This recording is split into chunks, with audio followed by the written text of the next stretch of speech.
சாப்பாடு செல்லாமல் போய்விடக்கூடும். ஒரு சாப்பாடு நல்ல சாப்பாடு சாப்பிட்டோம் என்று திருப்தியோடு நம்பிக்கையோடு வந்தால் நிம்மதியாக இருக்கு.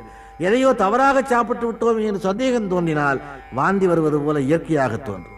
அது உடற்கூற்றினுடைய விளைவல்ல, மனக்கூற்றினுடைய விளைவு. அதனாலே மனக்கூற்றை சரி செய்வதற்காகத்தான் இதனை ஆன்மீகம் என்று அவர்கள் அழைத்தார்.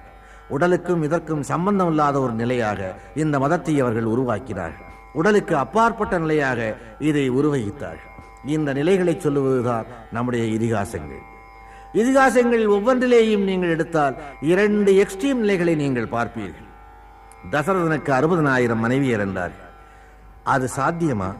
அப்படி வாழலாமா என்கிற கேள்வியை விடுங்கள். அவனுடைய மகன் ராமனை ஏகபத்தினி வரதன் என்றார்கள். 2ஐயும் 2 துருவங்களாக ஆக்கி காட்டினார்கள். 2 வாழ்க்கையிலே எந்த வாழ்க்கை சரி, எது நியாயம் என்றவர்கள் போதிக்க வரவில்லை. அந்த வாழ்க்கையை ஏற்றுக்கொண்டான் தசரதன், இந்த வாழ்க்கையை ஏற்றுக்கொண்டான் ராமன்.